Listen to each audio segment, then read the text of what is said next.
Ya, baik, kesempatan kali ini insya Allah kita akan laksanakan ya pertemuan kita yang terakhir, yang ke-14.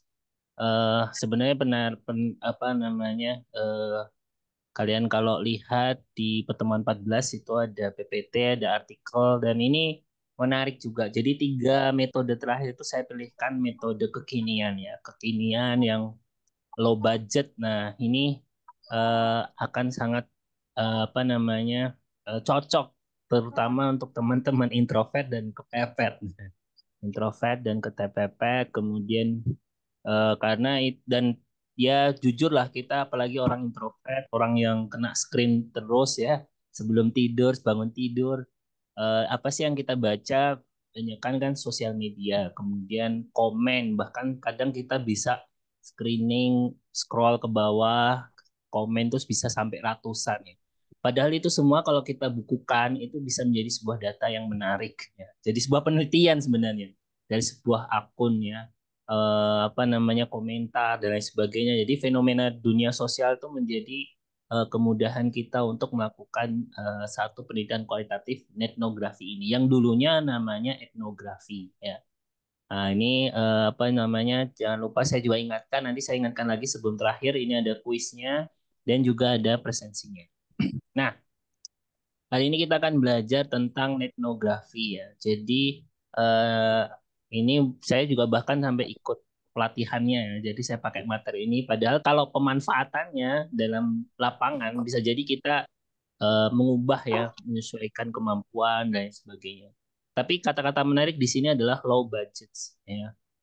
Jadi kalau low budget itu ya tiga pertemuan terakhir itu semua low budget. Bibliometrik, literatur review, sama etnografi ini nggak akan kalian keluar sepeser pun ya. Jadi murni dengan ya paling kalau mau agak lebih cepat keluar uang buat AI. AI itu untuk mempercepat ya. Jadi dengan seperti ini ya mungkin sebulan jadi apa namanya. Tapi orisinil sekali lagi orisinil ya. Sebuah Pak jangan sebulan lah hari bisa Pak ya. Kalau copy paste dari judul sampai akhir orang lain itu namanya plagiat. Tapi kalau kalian berproses dari idenya, dari apa namanya, dari pendahuluan dan sebagainya orisinil, maka itu jadi tetap orisinil. AI itu mempermudah, tapi bukan kemudian membuat kalian jadi apa namanya, ya tidak seperti dulu lah. Copy paste itu tidak se apa namanya, tidak bermanfaat seperti dulu lagi. Nah, kemudian makanya di sini kata-katanya ada load budget dengan internet, semuanya punya internet ya di rumah, yang di HP, bahkan mungkin ya ke kampus, ke kafe cuma nginternet doang. Itu semua bisa dilakukan dalam mencari data dan itulah yang kenapa membuat etnografi ini menarik gitu ya. Dan saya udah banyak membimbing juga etnografi apa namanya ya berhasil ya. Maksud saya cukup lumayan lah. Saya suka etnografi karena apa? Datanya real, Aku meh datanya itu ada dosen iki ya. wedi. Oh, iya ya, oke oke. Apa namanya? Eh oke. Oh, ini saya nggak ada dinding nih nih. Oke ya, sambil kalian makan boleh. Oke. Nah, kembali lagi. Mana ini nih? Terdistract tadi. Oke. Nah, jadi etnografi apa namanya sangat menarik ya.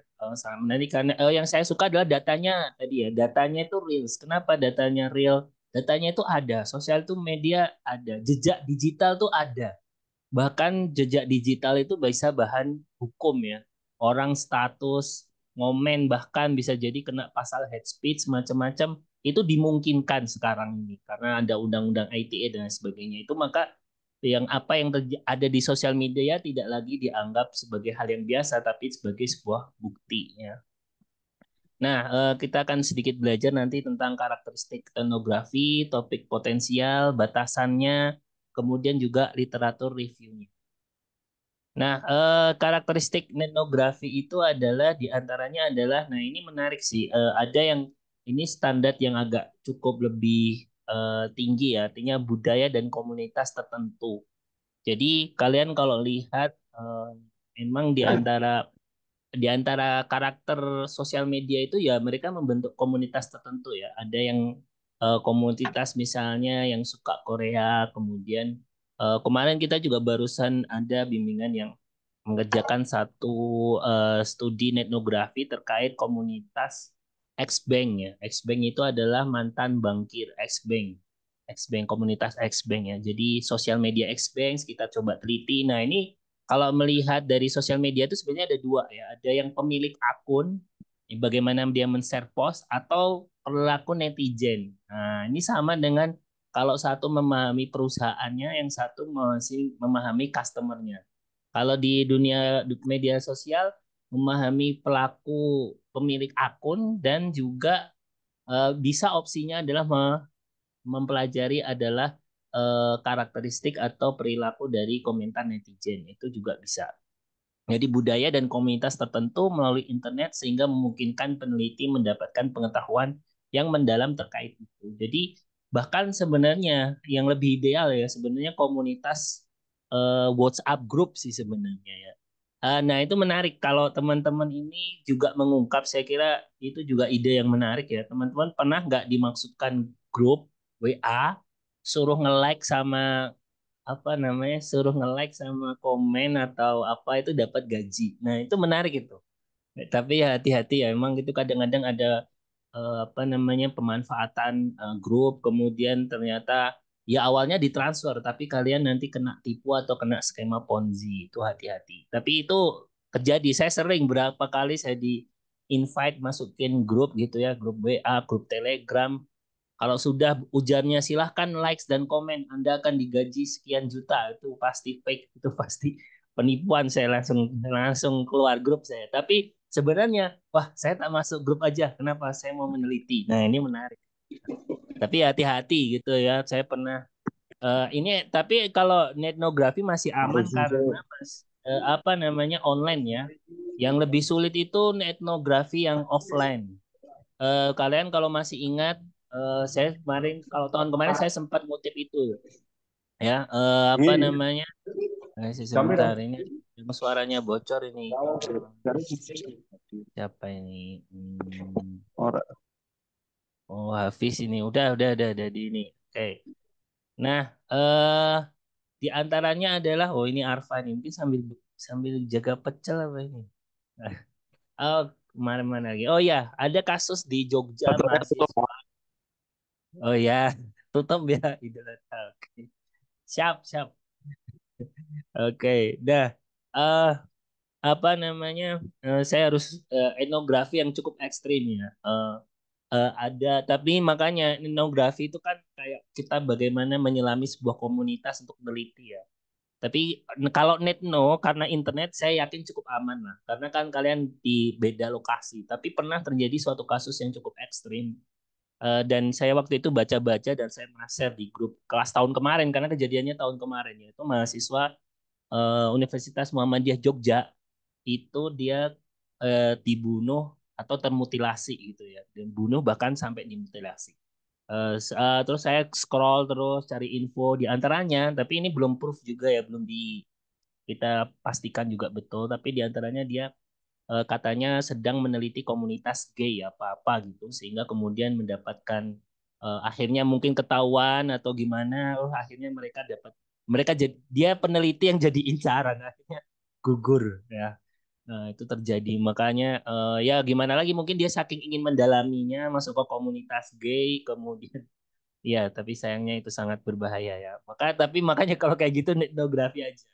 Ya mungkin etnografi yang lebih lebih kearifan lah ya, nggak yang berbahaya. Kalau gay kemudian misalnya minuman keras, geng motor, bisa jadi itu bukan perkara etnografi yang mudah itu ya.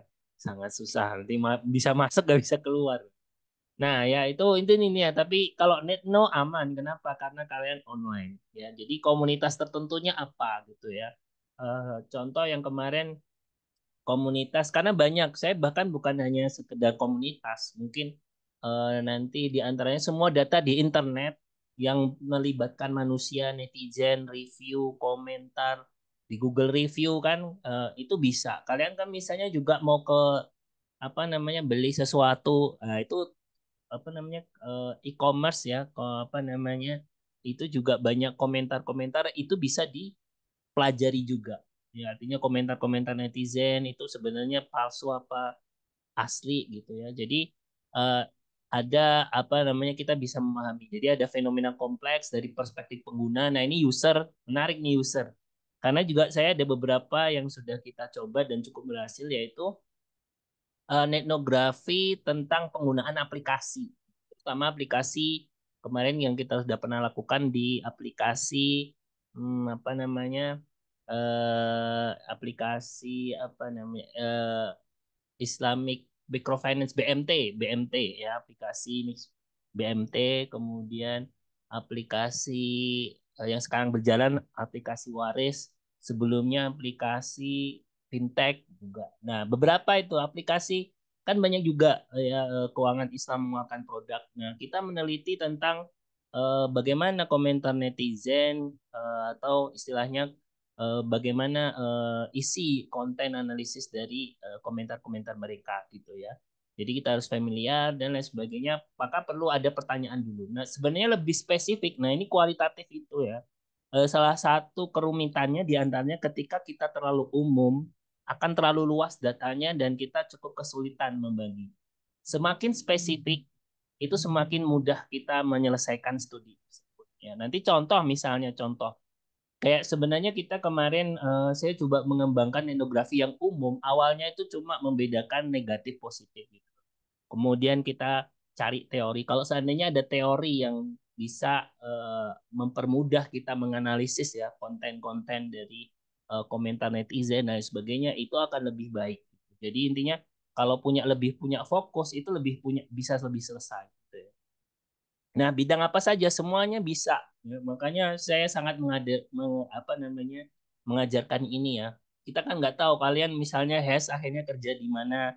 Ada yang di hukum, ada yang di wisata, ya kan, ada yang di kesehatan bisa jadi, ya ada jadi pengusaha. Nah, makanya Arfa itu saya dorong supaya punya Google Google review itu pecelnya itu. Nanti saya lihat komennya itu bagus apa enggak gitu kan. Nah, memang harus seperti itu dalam rangka apa ya? Memang kita ingin tahu kalian sebagai mahasiswa itu dibekali rasa kritis gitu. Jangan cuma ngerasa wah kayaknya rame-rame aja sih Pak, enak-enak aja ya kan. Kita butuh bukti lebih banyak gitu ya. Tapi selain wawancara dari orang yang pernah makan di tempatnya Arfa atau minimal ulasan-ulasan netizen itu. Kemarin saya buka kan belum ada gitu ya. Ya moga-moga sebelum lulus Arfa udah ngurus lah ya, ngurus Google apa namanya reviewnya untuk pecelnya gitu. Jadi kalau orang apa Pak. namanya nyari, oh ya ya segera ya mau didaftarkan atau minimal orang pesan GoFood kayak atau misalnya mau kemana kita janjian di mana udah di Pecel Tiga Putra deh ini. Lokasinya namanya Sherlock Sherlock. Nah, ini ada. Kalau nggak ada ya apa namanya keblasuk ya. Oke, itu ya. Tapi itu menarik lah karena nanti diteliti gitu. Kita bisa neliti. Kalian bisa ya, kalau sebagai pengusaha bisnis, kalian harus lihat itu. Ya, beberapa ada yang concern, beberapa ada yang enggak, tapi bahaya sekali. Kalian kalau mau lihat di misalnya ya kalau teman-teman mungkin sering juga belanja di online shop, beberapa ada yang sangat concern. Kalau ada komentar yang palsu, 3 bintang aja, ternyata isinya nggak sesuai. Itu mereka kadang ada yang takut sekali, karena itu sangat membuat orang jadi nggak beli lagi.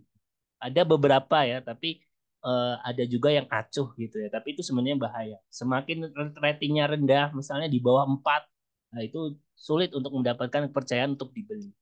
Dan kadang-kadang kalau untuk yang barang-barang yang branded ataupun yang harganya mahal, bisa jadi orang menaruh hati-hati. Wah, belum ada yang beli.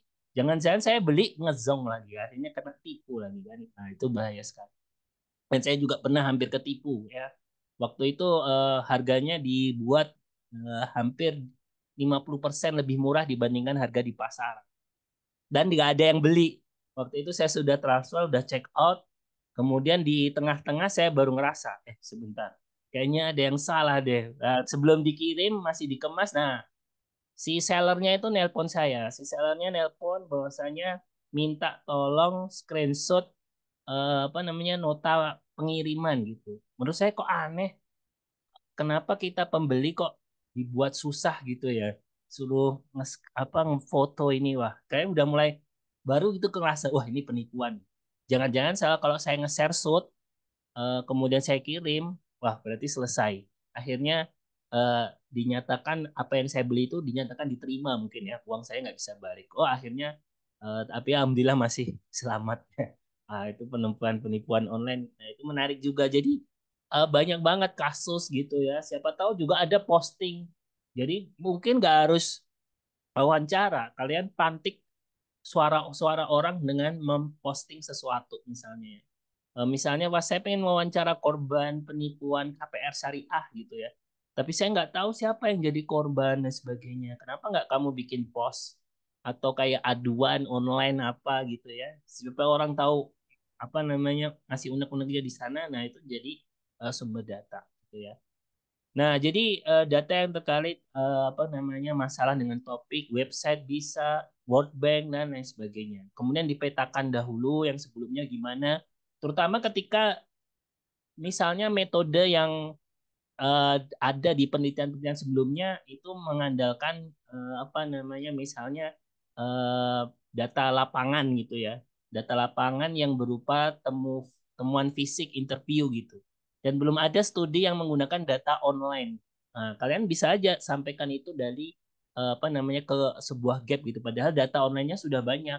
Kenapa nggak meneliti apa data onlinenya gitu. Oke, kemudian posisi, kemudian pertanyaan, sehingga kemudian ada pertanyaan yang ingin kalian ajukan dalam apa namanya komunitas tersebut. Paling umum misalnya kalau menilai tentang komentar netizen atau persepsi ya, biasanya kan positif negatif ataupun sentimennya. Kalau sentimen ada alatnya ya, cuma sekarang tidak mudah melakukan analisis sentimen karena pihak-pihak provider apa namanya data dan softwarenya mereka minta bayaran, jadi sulit. Kadang-kadang kalau kayak gitu ya kita lakukan manual ya, lakukan manual. Manual tuh gimana Pak? Manual ya copy paste aja. Kalian kan scroll komentar setiap harinya berapa? Mesti banyak. Itu tinggal di copy paste aja atau bikin atau buka Instagram di Instagram web ya, atau di Instagram di versi laptopnya, buka Google Play di mana gitu ya. Itu bisa ya, itu internetnya bisa. Jadi apa namanya saya bahkan pernah baca satu artikel ya, dan itu jurnal internasional, terindeks Scopus juga. Jadi dia itu membahas tentang komunitas ya, salah satu pengidap penyakit langka lah, saya lupa bekas Revona apa-apa gitu. Jadi dia meneliti tentang apa yang dibicarakan oleh orang-orang yang anggota komunitas itu.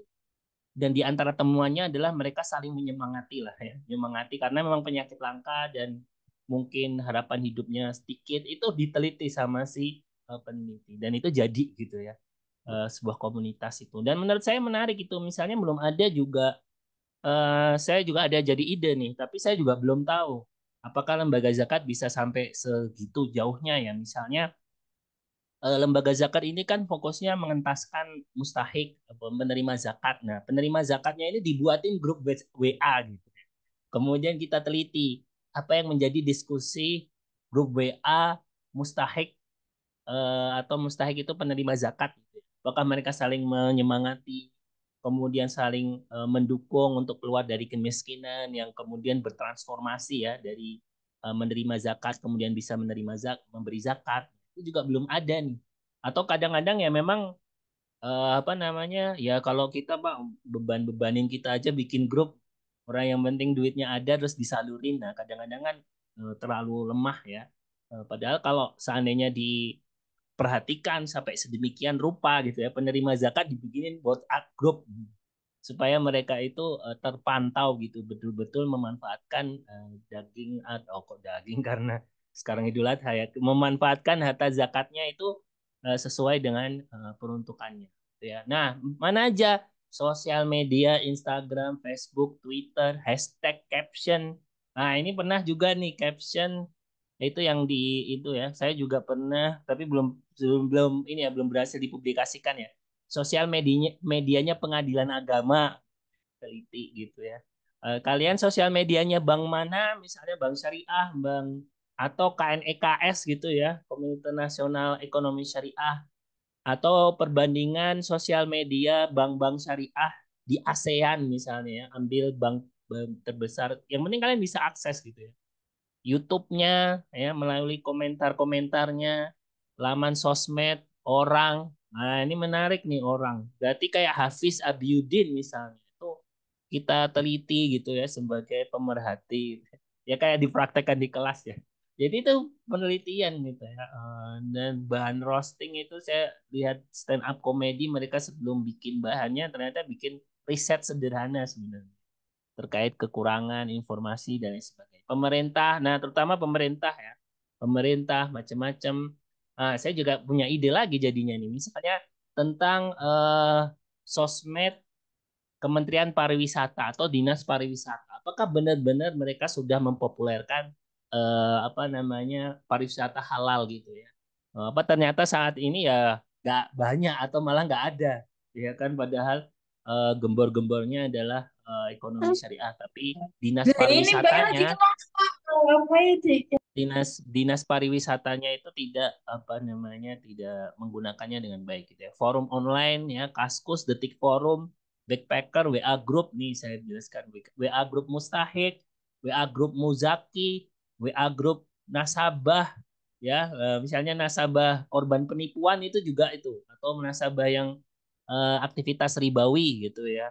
Itu bisa diteliti. Kemudian marketplace, Shopee. Nah, ini pernah juga saya yaitu nenografi tentang ini belum juga ya tentang apa namanya saya jadi kenal FYP dan lain sebagainya ya. TikTok TikTok ya TikTok bisa juga tapi kita kaitkan dengan bisnis halal halal fashion atau bisnis-bisnis yang terkait syariah ya makanan halal gitu dan juga website tertentu ini menarik nih saya juga ada jadi ada riset nih. Halo dokter, klik dokter di detik.com misalnya konsultasi syariah, nah, misalnya ya konsultasi syariah itu apakah dia juga membahas tentang muamalah gitu ya. Cari website-website yang apa namanya dia melayani pertanyaan seputar sengketa atau fikih muamalah misalnya atau websitenya pengadilan agama itu juga bisa jadi opsi.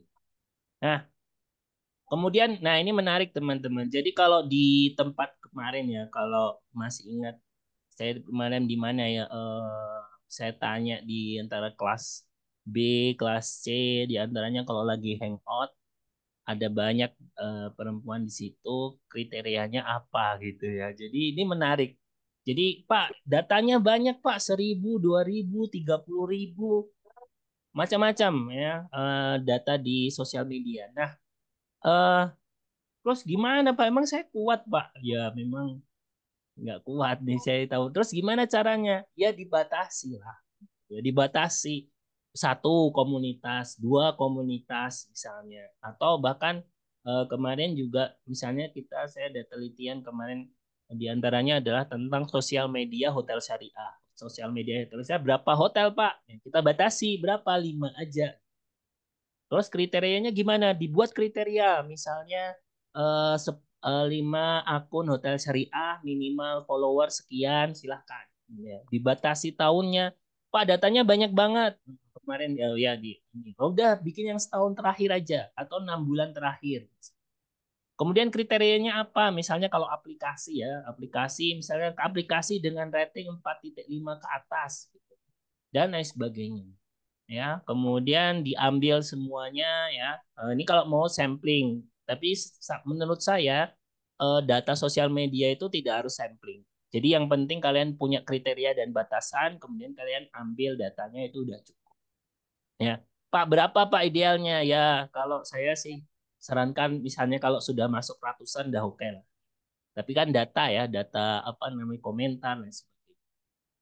Bahkan saya punya rekor ada mahasiswi bimbingan itu dia bisa sampai berapa itu 3.000-an 3.000-an kuat sekali dia 3.000-an data komentar dari Google Review gitu ya dan teman-teman silahkan lah ya menurut saya juga sangat visible kenapa kalian coba tanya masing-masing ya ini belum saya absen satu-satu ini saya tanya satu berapa berapa komentar yang kalian scroll tiap hari saya yakin ratusan bisa ya kan bayangkan kalau satu hari 130 hari itu udah berapa itu udah 3.000 itu 30 kali 100 ya.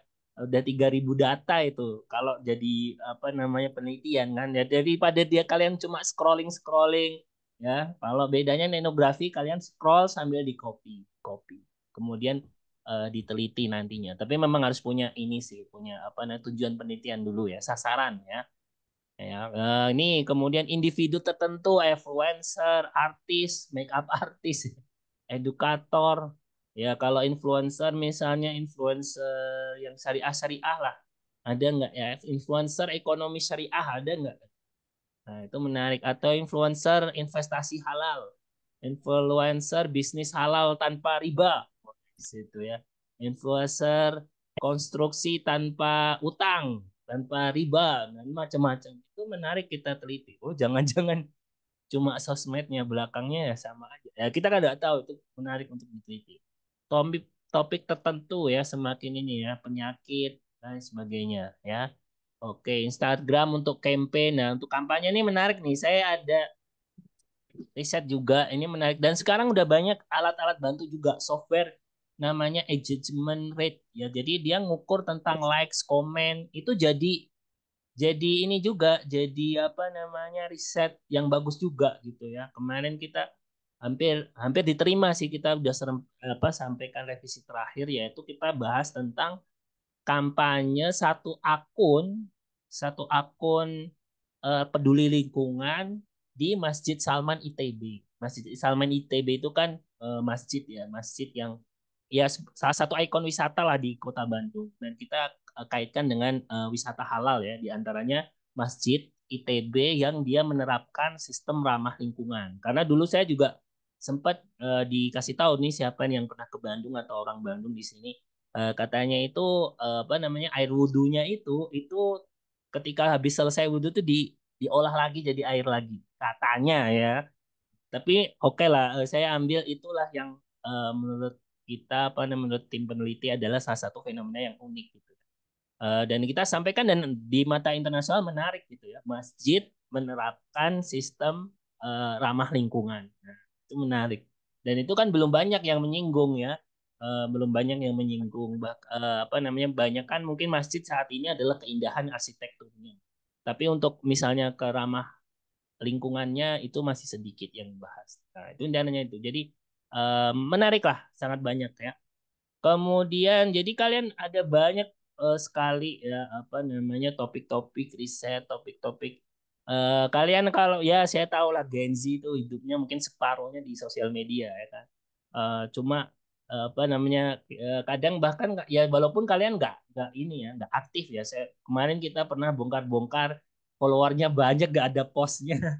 Punya siapa itu, Orvin, nah macam-macam itu lah. Terus gimana mereka banyak follower kok nggak ada postnya ya, nggak tahu beli apa gimana. Tapi mungkin bisa jadi ya, ya karena sosial media bagi mereka untuk cari tahu, bukan untuk ekspresi diri gitu. Nah, itu ya. Tapi kalian cari tahu itu sebenarnya kalau dipetakan, apa dikerucutkan, bisa jadi sebuah penelitian gitu ya. Oke ya, jadi misalnya ini Instagram, kemudian tentang metode edukasi ya. Kemarin saya juga yang kalau yang model kayak gini ya, contohnya lokasi pengambilan data kalau nggak salah Instagram, unit analisis adalah apa namanya, postingan dari pengadilan agama, apa yang dipostingkan oleh mereka. Ya, kemudian ya kita kumpulkan, kemudian kita bisa petakan posting-postingan yang dipakai oleh pengadilan agama, di antaranya itu. Dan macam-macam kita ini ya. Oke, nanti kemudian ada sampai literatur review. Mungkin sampai di sini ada pertanyaan atau ada yang ingin bertanya, atau kita lanjut saja? Oke, kalau apa nih ada, kita lanjut ya. Nah, sebenarnya kalau menyusun kemudian, kalau tadi mau jadi ya etnografi ya. Kemudian kita juga pernah etnografi di waktu itu ya, tapi masih belum ya. Intinya adalah restoran halal ya. Restoran halal all you can eat gitu. Menarik itu. Restoran halal all you can eat. Sampai mana ya kemarin publikasinya? Saya masih belum update lagi. Tapi intinya itu menarik juga. Tapi ini sangat bagus, terutama teman-teman kepepet dan yang itu ya. Di antaranya seperti itu. Kemudian apa namanya ini literatur reviewnya kalian bisa apa namanya bisa dapatkan. Artinya kalian butuh tetap dukungan-dukungan ya. Kemudian apa namanya kalian gunakan itu bisa gunakan dengan itu terus kemudian bisa dianalisis ya. Sebentar.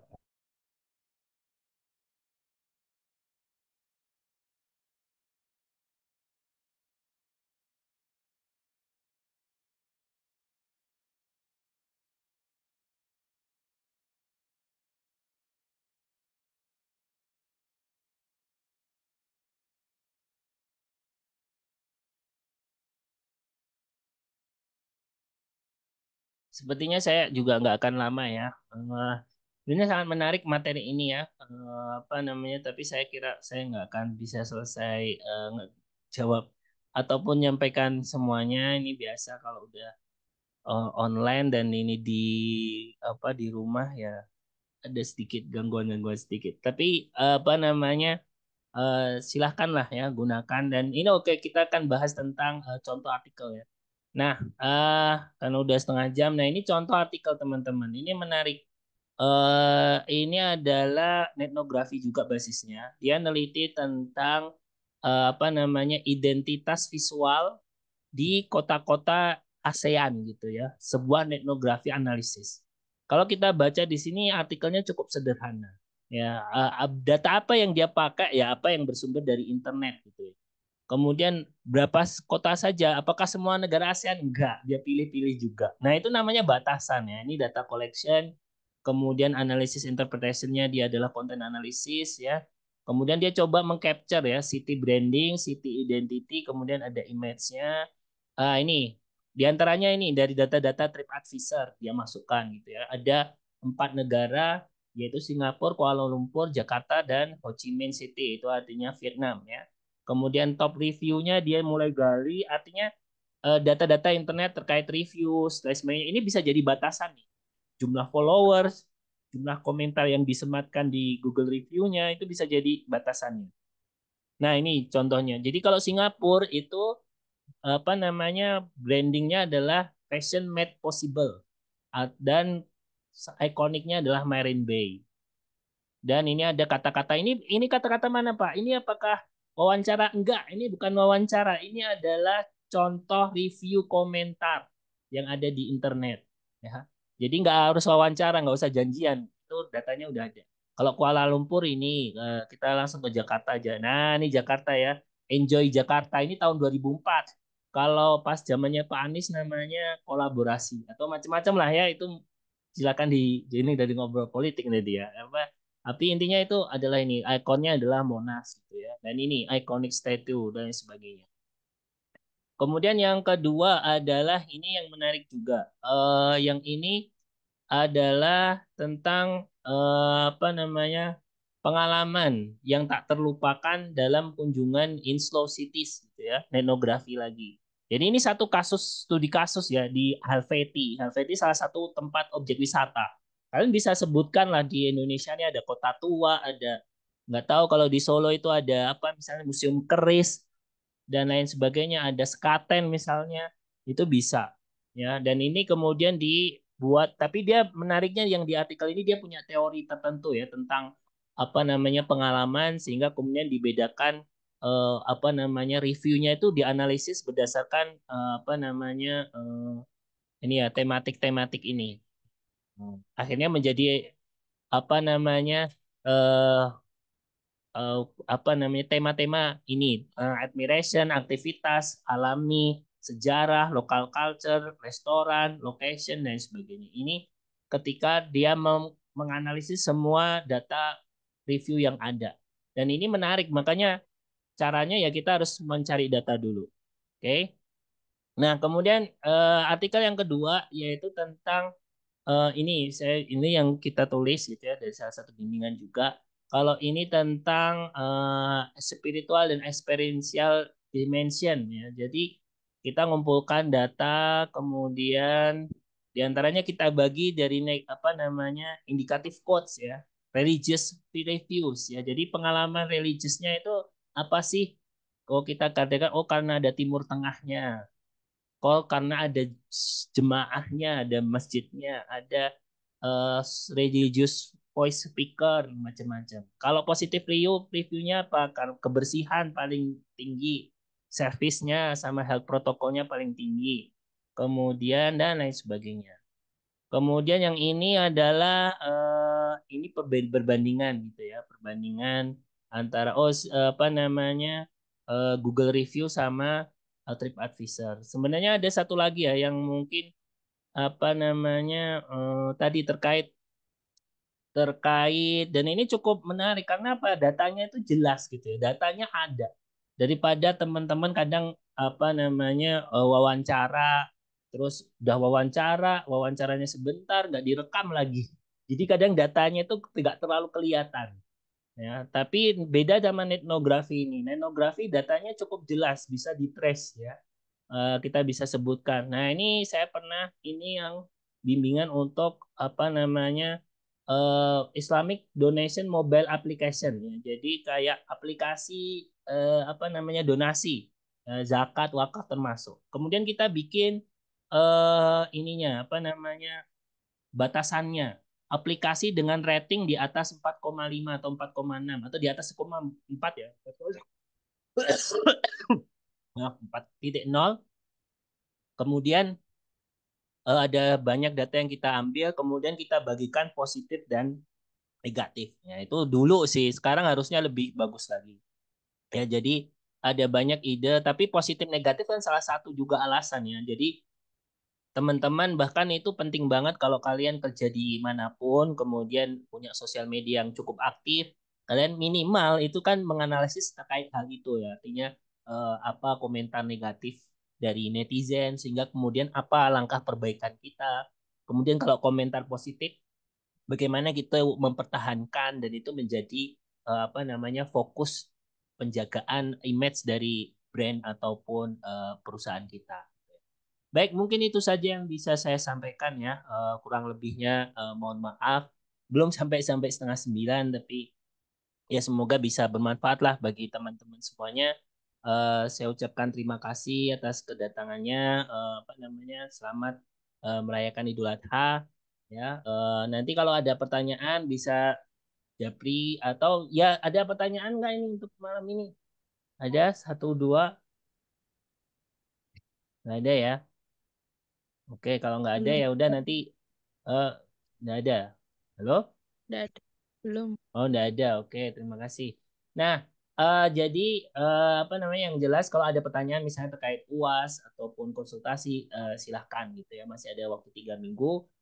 Yang penting juga kalian bisa silahkan lah. Ini masih ada 4 bulan 3 minggu ya. Kalian pakai AI kemudian metode-metode kekinian juga silahkan. Yang jelas kalian juga hanya diarahkan untuk sampai metode ya, nggak sampai melakukan penelitian karena ini fungsinya PKM itu adalah usulannya untuk PKM RSH. Tapi kalau PKM AI, nah itu memang harus pakai analisis dan hasil dan pembahasan. Baik, kalau tidak ada kita cukupkan sampai di sini. Kita tutup dengan bersama membaca hamdalah. Alhamdulillahirabbil alamin. Alhamdulillah. Terima kasih atas kehadirannya. Ya, akhirul kalam. Assalamualaikum warahmatullahi wabarakatuh. Waalaikumsalam warahmatullahi Warahmatullahi wabarakatuh. Ya, sama-sama. Terima kasih semuanya.